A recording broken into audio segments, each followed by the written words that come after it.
నమస్తే అమ్మా. నమస్తే. సో బిగ్ బాస్ చూస్తున్నారా? చూస్తున్నాను. సో మీ ఫేవరెట్ కంటెస్టెంట్ ఎవరండి? ఇమాన్యుయల్. ఎలా ఆడుతున్నాడు? సూపర్ గా ఆడుతున్నాడు.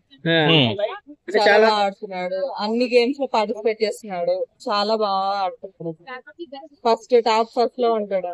ఆ, చాలా మంది తనుజ బాగా ఆడుతుంది అంటున్నారు. ఆడుతున్నారు కానీ తనుజ ఎక్కడో బంధాల్లో ఎక్కడో ఇరుక్కుపోతుంది అన్నట్టు అనిపిస్తుంది. బట్ ఇమ్మాన్యుల్ అయితే ఫస్ట్ నుంచి కూడా తను అన్నిట్లో స్టాండ్ తీసుకుంటున్నాడు. అన్ని బాగా ఆడుతున్నాడు. గేమ్స్ గానీ ఏదైనా కూడా చాలా బాగా ఆడుతున్నాడు. ఇమ్మాన్యుల్ గెలవాలని కోరుకుంటున్నాను నేనైతే. టాప్ 5 లో ఎవరు ఉంటారండి? Emmanuel, um, Tanuja, um, Dhiman Pavan, Ritu and Sanjana గారు. సుమన్ శెట్టి ఉండరా? No, I don't like him. ఆ, ఎందుకు? సుమన్ శెట్టి గారు బానే ఆడుతున్నారు. ఆడుతున్నారు బట్ నాకు ఆయన ఆట అంత నచ్చట్లేదండి. నార్మల్ గా చెప్పాలంటే నాకు అంత నచ్చట్లేదు. సంజన గారు బాగా ఆడుతున్నారు. అంటే నిన్న ఇమాన్యుల్ గారు ఒక పవర్ తీసేసి ఆయన పర్మిషన్ లేకుండా ఇచ్చేసారు కదా బిగ్ బాస్ కి వాయిస్ నోట్ వినడానికి. అది ఎంతవరకు కరెక్ట్ అంటారు?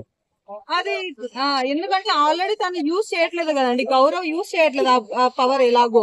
సో అతనికి ఉన్నా లేకపోయినా లాభం ఏం లేదు. సో అందుకే మంచి పనే చేస్తాడు అనుకుంటున్నా. తనకి చాలా బెస్ట్ కదా రివ్యూ రావడం తన గర్ల్ ఫ్రెండ్ నుంచి.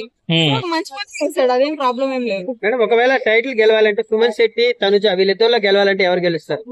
అయ్యో, అయితే తనుజానే అండి. తనుజానే సుమన్ శెట్టి అసలు నాకు అసలు ఎక్కడ నచ్చలేదు. ఆయన ఆట ఏదో బాగుంది వెళ్ళిపోతున్నాడు కానీ ముందరికి. బట్ ఓట్లు ఎలా సపోర్ట్ ఇస్తున్నా నాకు అర్థం అవ్వట్లేదు.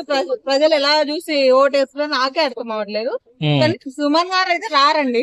అలా అయితే తనుజాకే ఇస్తాను నేను. అంతే అంటారు. అంతే. రీతు డిమాండ్ బాండింగ్ ఎలా అనిపిస్తుంది? చాలా బాగుంది. జెన్యున్ గా అనిపిస్తుంది. ఎక్కడ ఫేక్ గా అట్లా ఏం లేదు, జెన్యున్ గా ఉంది. అంటే వాళ్ళ ఫ్యామిలీ ఫోటో వద్దని చెప్పేసి రీతు వాళ్ళ ఫాదర్ ఫోటో ఎలా? అంటే ఆల్రెడీ లాస్ట్ వీక్ లో తనకి కొంచెం తన వల్ల డిసప్పాయింట్ అయిపోయాడు కదా, కొంచెం ఇలా పడేసినట్టు అలా చేశాడు కదా. సో దాని గురించి కొంచెం న్యాయం చేద్దాం అనుకున్నాడేమో పవన్, అందుకోసమే ఇది ఇచ్చాడని అనిపించింది నాకు. సో తనుజ మన పవన్ కళ్యాణ్ అప్పుడు ఎలా అనిపించింది? అంటే వాళ్ళ సాక్రిఫైస్ తను అండ్ పవన్ బానే ఉందండి. బట్ తనుజ ఫుల్ స్ట్రిక్ట్ గా చెప్పేసింది కదా, ఓన్లీ ఫ్రెండే నాకు ఆల్రెడీ, అలా ఏం అవసరం లేదు అని చెప్పి. తనైతే తన క్లారిటీ అయితే ఉంది. పవన్ కూడా తెలుసుకున్నాడు ఆల్రెడీ. అంటే రీతు కూడా సంజన గారి శారీస్ అన్ని ఇచ్చేసింది కదా సాక్రిఫైస్. సో అదే ఎలా చూడొచ్చు అండి? ఆల్రెడీ సంజన గారి కోసం తన హెయిర్ కట్ చేసింది కదండి. సో ప్రాబ్లం ఏం లేదు. ఇప్పుడు కూడా తను సాక్రిఫైస్ చేయకపోతే ఎలాగా సంజన గారు, ప్రాబ్లం ఏం లేదు అనిపించింది. So me favourite contestant and ఎలా ఆడుతున్నారు? నా ఫేవరెట్ వచ్చి ఇమ్మాన్యుల్ అండి. ఆయన టాప్ 5 లో ఉంటాడు అండ్ కప్ కూడా కొడతాడు. Emmanuel is the best and he wants to win. అంటే నిన్నటి తర్వాత తనుజ పైకి వెళ్ళిపోయింది, సాక్రిఫైస్ చేసి ఇమాన్యుల్ అట్లా చేశాడు కదా అంటున్నారు. సో మీరేమంటారు? నాకైతే అంతేం అనిపించలేదండి. ఇమ్మాన్యుల్ బాగా అనిపించాడు. Thank you. Okay, thank you.